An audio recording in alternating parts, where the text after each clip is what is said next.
그러므로 나의 사랑하는 자들아, 너희가 나 있을 때뿐 아니라 더욱 지금 나 없을 때에도 항상 복종하여 두렵고 떨림으로 너희 구원을 이루라. 너희 안에서 행하시는 이는 하나님이시니 자기의 기쁘신 뜻을 위하여 너희에게 소원을 두고 행하게 하시나니 내 모든 일을 원망과 시비가 없이 하라. 아멘. 우리가 지난 3주 동안에 구원에 관한 말씀을 함께 나누었습니다. 구원의 세 가지는 칭의, 의롭다함을 얻는 거죠. 그러니까 의롭다 부르시는 것이고요. 성화, 거룩하게 되는 것을 말하고, 영화, 하나님 안에서 영원히 누릴 천국을 의미합니다. 이 세 가지를 이야기를 드렸습니다. 우리는 구원 받았습니다. 구원 받은 자답게 살아야 하겠죠. 단순히 구원 받았기 때문에 그래야 하는 것이 아니라 구원 받은 자의 삶이 익숙해져야 합니다. 어느 날 천국에 가면 그냥 천국 시민처럼 사는 게 아니죠. 미리 천국의 삶이 익숙해져야 합니다. 제가 어렸을 때 대학 입시 제도는 선시험 후 지원 제도라는 게 있었습니다. 먼저 시험을 보고 학력고사를 보고 시험 성적을 받아본 후에 자기 성적을 가지고 지원하는 방법이었습니다. 어느 해에는 역대급으로 시험이 어려웠습니다. 그래서 그 해에 눈치 게임이 굉장히 심한 적이 있었습니다. 지금은 온라인으로 대학을 접수하지만 그 당시에는 현장에 가서 직접 접수해야 되고 한 사람이 한 대학밖에 지원할 수 없었습니다. 그래서 마감 시간이 지난 상태에서 그 접수 장소 안에 들어가 있었으면 시간이 지나도 접수할 수가 있었던 것이죠. 그런데 어떤 한 학생이 눈치 게임을 하다가 그냥 말도 안 되는 점수를 가지고 서울대에 지원하고 미달이 되어서 합격을 했습니다. 그러면 그 학생이 그 학생 때문에 최저점이 이제 서울대에서는 정해졌다고 하는 그런 얘기도 있어요. 아주 역사적인 사건이죠.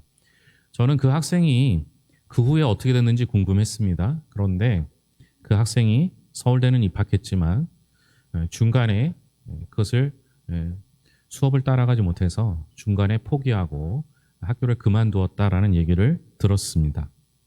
그럼 우리의 목적은 서울대 들어가는 겁니까? 물론 서울대 들어가는 게 목적도 아니고 서울대를 졸업하는 게 목적도 아니고 서울대를 졸업한 후에 좋은 직장에 들어가는 것도 목적이 아닙니다. 마찬가지입니다. 여러분, 천국에 들어가는 게 목적이십니까?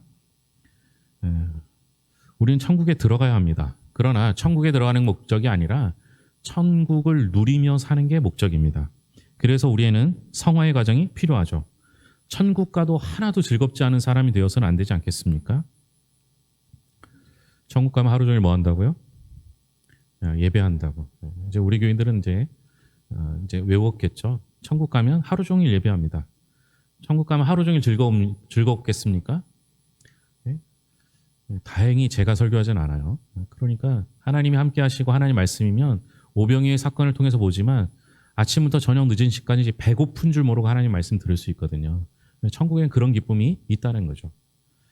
오늘 12절 말씀입니다. 같이 읽겠습니다. 그러므로 나의 사랑하는 자들아, 너희가 나 있을 때뿐 아니라 더욱 지금 나 없을 때에도 항상 복종하여 두렵고 떨림으로 너희 구원을 이루라. 그래서 오늘 본문 말씀에서는 항상 복종하고 두렵고 떨림으로 너희 구원을 이루라, 이렇게 말하고 있습니다. 근데 여러분, 오해하시면 안 돼요. 구원을 여러분이 이루시는 게 아니라는 거예요. 또 이미 구원받은데 또 구원을 얻느냐, 이게 아니라 여기서 말하는 것은 성화의 과정을 이루어 가라라는 건데요. 그 성화의 과정을 이루어가는 방법은 항상 복종하고 두렵고 떨림으로 이루는 것입니다. 그러니까 성화를 이루는 과정, 방법은 복종, 다른 말로 하면 하나님 말씀에 순종하는 것, 이렇게 볼 수 있습니다. 오늘은 이 구원에 관한 내용과 더불어 한 가지 더 말씀드리고 싶은 게 있습니다. 제가 그 학교 다닐 때 종교의 이해, 이렇게 그 수업 시간에 들은 내용 같은데요. 종교는 고등 종교와 하등 종교가 있습니다. 당연히 고등 종교가 높고 하등 종교가 낮겠죠. 그런데 이 고등 종교와 하등 종교를 나누는 기준이 몇 가지가 있어요. 첫째는 범위의 문제입니다. 그 신이 영향을 미칠 수 있는 범위, 그게 이제 기준인데요. 당연히 넓은 범위를 다스릴 수 있는 신이 고등 종교가 되겠고 좁은 범위를 다스리는 것이 하등 종교가 되겠죠. 옛날 옛적에는 동네마다 나무, 또 선앙당, 돌 이런 것이 동네 입구에 있었습니다. 심지어 큰 나무를 깎아서 동네 입구를 지키는 나무를 세우지 않았습니까? 왜 그렇게 했을까요? 그것들이 그 동네를 지키는 신이라고 생각한 겁니다. 그 동네를 벗어나면 그 신은 영향을 미치지 못하는 거죠. 심지어 한 지역을 다스리는 신이 있고 한 집을 다스리는 신이 있습니다. 우리나라뿐만 아닙니다. 그리스 로마의 신화에 보면 하늘을 다스리는 신, 바다를 다스리는 신, 남자를 대표하는, 여자를 대표하는 신이 있습니다. 재밌는 건 바다를 다스리는 신은 바다 밖에 나오면 힘을 못 쓴다는 거예요. 신이 영향력이 작은 거죠. 어떤 신은 한 나라를 다스리는 신이 있고 어떤 신은 온 우주를 다스리는 신이 있습니다. 어떤 신이 제일 힘이 센 신일까요? 범위가 넓으면 넓을수록 온 우주를 다스리는 신이 당연히 힘이 세겠죠. 두 번째는 여러 신이 많은 종교가 있고 신이 하나인 종교가 있습니다. 당연히 신이 하나인 종교가 많은 종교보다 훨씬 더 고등 종교가 됩니다. 신이 많으면 좋겠지만 신이 많다는 건 힘을 나누어 가진다는 것이기 때문에 그 힘이 그렇게 크지 않은 거예요. 그런데 여러분, 이스라엘이 그렇게 했습니다. 이스라엘은 하나님을 자기 나라만을 위한 신으로 여겼습니다. 이스라엘만을 위한 신이라고 했죠. 때로는 하나님은 이스라엘 안에서만, 성전 안에서만 힘을 쓰는 신이라고 생각했습니다. 그래서 농사 지을 땐 바알을 섬기고 아이를 많이 낳아야 할 때는 다산의 신을 섬겨야만 했습니다. 스스로 하나님을 약한 신으로 생각했고 많은 신들 중에 하나라고 생각했습니다. 다른 나라에서는 힘을 쓰지 못하는 신으로 만들어 버렸습니다. 그러면 오늘 우리는 어떻습니까? 우리가 믿는 하나님은 전지전능한 하나님이 맞으신가요? 그런데 왜 우리 교회만을 위한 하나님이라고 생각하십니까? 다른 교회는 하나님이 있을까요? 없을까요? 그런데 다른 교회 잘 되면 왜 이렇게 서운해 하십니까? 다른 사람 얘기가 아니라 제 얘기예요. 다른 교회 잘 되는 꼴을 못 보는 경우도 있지 않습니까? 우리 하나님은 예수 믿는 사람들만을 위한 신이 맞습니까? 왜 우리가 하나님의 능력을 제한합니까? 우리 하나님은 범위도 넓고 모든 사람을 위한 신 아닙니까? 우리 하나님은 교회 밖에서는 하나님이 아니십니까? 교회 밖에서는 우리 하나님은 힘이 없으십니까? 세 번째 기준은 누구의 뜻에 따라 움직이는가라는 겁니다. 전설의 고향이라는 아주 오래된 드라마가 있죠. 어렸을 때 꼭 그 금요일 날 밤에 12시에 했어요. 11시나 12시에. 아버지 어머니가 금요기도에 가시면 몰래 숨어 들어가서 이불을 뒤집어 쓰고 보던 기억이 납니다. 그런데 희한하게요. 밤 12시가 되면 엄마 또는 할머니가 목욕제게하고 하얀 소복을 입고 장독대에 정한수를 띄워놓고 뭐 합니까? 비나이다 비나이다 해요. 그러면서 덧붙이는 말이 뭐예요? 지성이면 감천이라는 말을 합니다. 내가 정성을 더하면 하늘이 감동한다라는 얘기가 되겠죠. 여러분 이 말에 동의하십니까? 지성이면 감천. 정성을 다해야 하는 거 맞죠? 내가 정성을 다하면 하나님도 마음을 바꿔주십니다. 그렇죠? 지성이면 감천이다 라는 말을 다른 말로 하면 내가 지성을 다하면 하나님께서 뜻을 바꿔주세요 라는 겁니다. 구원에 대한 다른 말을 하나님의 은혜라고 할 수 있습니다. 구원에 대한 주권은 하나님께 있다라는 말입니다.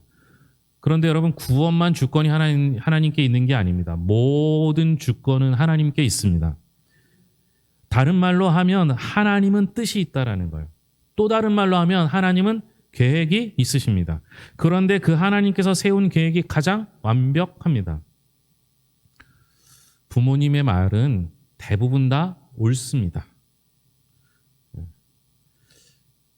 안 그렇습니까? 부모님의 말씀은 대부분 옳습니다. 왜요? 우리보다 더 많은 것을 경험했고 더 많은 것을 알기 때문입니다. 하지만 다 맞지는 않습니다. 왜요? 한계가 있어요. 우리 부모님은 전지전능하시지는 않습니다. 더구나 요즘 변화된 세상, 이렇게 빨리 변화된 세상 모든 것들을 경험하지는 못했기 때문에 그렇습니다. 하지만 하나님은 전지전능하시면서 지금도 세계를 운행하고 계시기 때문에 하나님의 계획은 늘 완벽합니다. 그런데 잡신은 굿을 하고 돈을 많이 내서 부적을 쓰면 된다라고 합니다. 제가 부목사 시절에요, 막 새롭게 이제 등록을 하신 분이 있는데 그분이 예수 믿기로 결단을 했는데 문제가 생겼어요. 온 집안에 부적이 있는 거예요. 그 부적을 못 떼는 거예요. 그래서 요청이 들어왔어요. 목사님 좀 떼주세요. 왜 자기가 무서운 걸 꼭 목사한테 떼달라고 하는지 모르겠어요. 제가 떼는 것만 안전하고 본인이 떼면 안전하지 않습니까? 참 부적 많이 썼더라고요. 벽에도 옷에도 심지어 속옷에도 베개 속에도 넣어놨더라고요. 그걸 다 떼어드렸어요. 근처도 못 와요. 제가 뗄 때. 어디 있는지 알려주기만 하고 근처도 못 와요. 제가 다음날 무사한 것을 보고 드디어 안심하시더라고요. 여러분, 제가 무사한 게 당연한 거 아닙니까? 그런데 잡신은 돈 많이 내서 부적 쓰면 된다고 얘기합니다. 명당 자리에 묘를 쓰면 되고 돌아가신 조상님의 제사를 잘 드리면 복을 받는다라고 생각합니다. 내가 정성을 다하면 하늘이 감동해서 하늘의 뜻과는 상관없이 내 원하는 것들을 들어준다라는 말입니다. 내가 원하는 걸 좀 불경건하게 이야기하면 이래요. 내가 원하는 것을 얻기 위해서 신을 어르고 달래서 내가 원하는 것을 목적하는 바를 이루는 거예요. 그렇게 되면 뭐예요? 그 신은 내 소원을 들어주는 도구일 뿐입니다. 램프의 요정 지니처럼 소원이 세 가지면 그 소원의 내용과 상관없이 무엇이든 들어준다라는 거예요. 그런 신 뭐하러 믿습니까? 내 마음대로 바꿀 수 있는데, 내 마음대로 신의 뜻을 바꿀 수 있는데 그런 신을 뭐하러 믿습니까? 그건 신이 아니죠. 오늘 13절 말씀을 함께 읽겠습니다. 너희 안에서 행하시는 이는 하나님이시니 자기의 기쁘신 뜻을 위하여 너희에게 소원을 두고 행하게 하시나니. 이 말씀 보면서요, 그냥 좋은 말씀 이렇게 생각하면서 아무렇지도 않게 지나가다가 오늘 말씀 준비하기 전에 어떤 목사님 말씀 들으면서 그렇구나 하고 발견한 게 하나 있어요. 너무 당연한 말이어서 그냥 넘어갔던 말인데요. 하나님은 뜻이 있으신 분이다라는 거예요. 우리 하나님은 뜻이 있습니다. 요즘 매일 성경을 통해서 우리가 예레미야를 새벽 예배마다 보고 있지 않습니까? 예레미야에 보면 예레미야 선지자를 통해서 하나님이 말씀하십니다. 하나님의 뜻과 계획이 있음을 설명하고 있어요. 하나님께서 왜 이스라엘을 심판하시는지, 왜 애굽으로 가면 안 되는지 말씀하시고 왜 떠나지 않고 그곳에서 있어야 하는지를 설명해 주십니다. 그리고 70년 후가 되면 다시 회복시키실 것도 이야기하고 계십니다. 이렇게 하나님은 차근차근 계획이 있습니다. 심지어 70년 후에 하나님의 계획이 세워져 있는 거죠. 심지어가 아니에요. 하나님 우리의 모든 것들을, 우리의 전생애를 계획하고 계십니다. 그 하나님께서 예레미야를 통해서 지속적으로 하나님의 뜻을 알려주고 계십니다. 이처럼 우리 하나님은 뜻이 있는 분이에요. 우리의 생각대로 마음껏 바꾸시는 분이 아니라 하나님은 뜻과 계획이 있으신 분이라는 거예요. 이 13절 말씀을 포준 세번역에서는 이렇게 번역하고 있습니다. 하나님은 여러분 안에서 활동하셔서 여러분으로 하여금 하나님을 기쁘시게 해드릴 것을 염원하게 하시고 실천하게 하시는 분입니다. 이 말씀이 훨씬 더 은혜로운 것 같아요. 우리 하나님은 우리 안에 계셔서 활동하셔서 우리 하나님으로 기쁘시게 해드리도록 염원하시고 실천하게 하시는 분이십니다. 개역개정과 표준세번역의 위치상 하나님의 뜻은 무엇이냐면 우리를 통하여 하나님을 기쁘시게 해드리는 일, 그게 하나님의 뜻이라는 거예요. 그러면 우리가 하나님을 기쁘시게 해드리는 뭘까요? 우리가 하나님이 어떤 때 기뻐하실까요? 우리 하나님의 기쁘신 뜻은 우리가 복 받는 것입니다. 우리가 잘 되는 거예요. 그러니까 하나님의 소원, 하나님의 뜻은 우리가 항상 잘 되는 것입니다. 하나님을 기쁘시게 하는 것이 결과적으로 뭐예요? 내게 잘 되는 일이라는 거예요. 우리는 우리가 원하는 일을 하나님이 들어주셔야만, 우리가 원하는 소원을 하나님이 들어주셔야만 잘 되는 것이라고 생각합니다. 그래서 자꾸만 우리의 생각과 소원을 하나님께 아뢰고 하나님이 우리의 소원을 들어주시길 원합니다. 하지만 내가 원하는 것이 들어준다고 하더라도 그것이 항상 좋은 것은 아닐 수 있습니다. 우리가 해야 할 일은 내 소원을 하나님께 아뢰는 것이 아니라 기도를 통하여 하나님의 뜻을 찾는 겁니다. 구하는 겁니다. 그리고 그 뜻대로 순종하는 것입니다. 그러면 우리가 하나님의 뜻대로 순종했는데 복은 누가 받아요? 우리가 받아요. 그리고 그것을 하나님이 기뻐하십니다. 내가 원하는 대로 되지 않아도 그게 내게 가장 선하고 귀한 일이 됩니다. 그게 복이죠. 우리 하나님의 계획은 내가 잘 되는 것입니다. 그래서 하나님의 뜻이 이 땅에서 이루어지는 것은 우리 모두가 잘 되는 일입니다. 우리의 소원을 아뢰는 것을 다른 말로 하면 기도라고 하죠. 기도의 대표적인 예 중에 하나가 있다면 한나의 기도를 예를 들 수가 있습니다. 여러분, 한나에게 문제가 있었어요. 고통스러운 아픔이 있었습니다. 그 고통과 문제는 무엇입니까?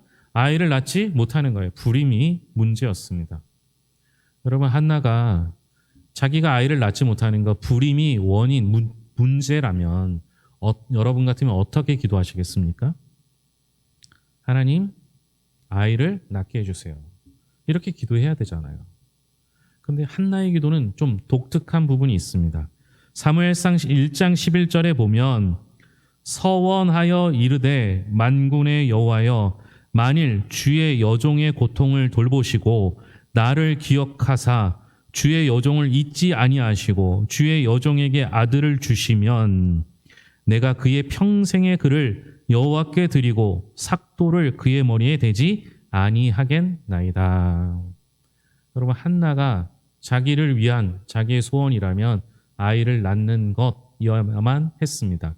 거기서 그쳐야 하는 것이죠. 그런데 한나의 기도는 아이를 낳게 해달라는 게 기도가 아니라 아이를 낳아서 그 아이가 하나님께 바쳐진 아이, 서원하여 하나님께 드리는 아이가 되게 해달라고 기도했습니다. 이게 한나의 기도입니까? 하나님의 기도입니까? 이게 한나의 뜻입니까? 하나님의 뜻입니까? 이게 한나의 소원입니까? 하나님의 소원입니까?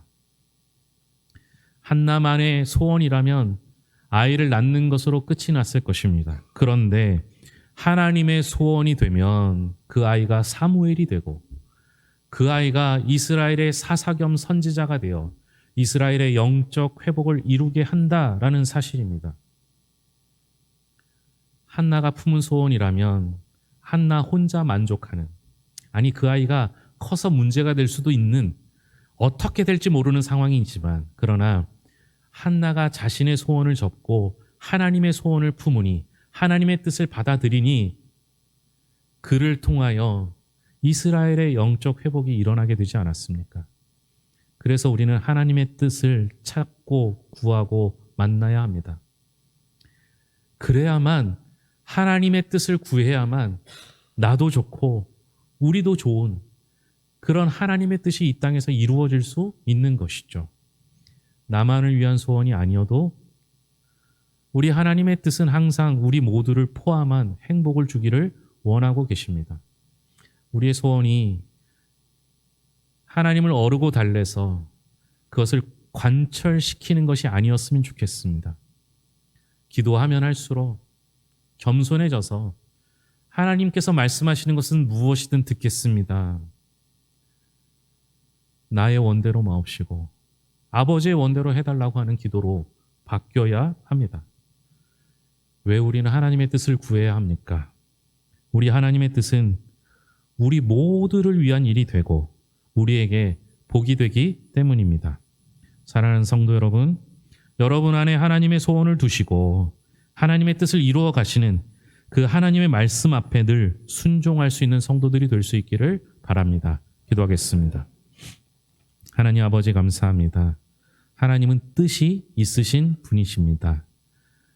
우리가 그동안 내가 원하는 것, 내 소원을 위해서 하나님의 뜻을 바꾸려고 했던 적이 더 많았음을 고백합니다. 하나님, 이제 우리의 소원이 하나님의 뜻과 합쳐지길 소망합니다.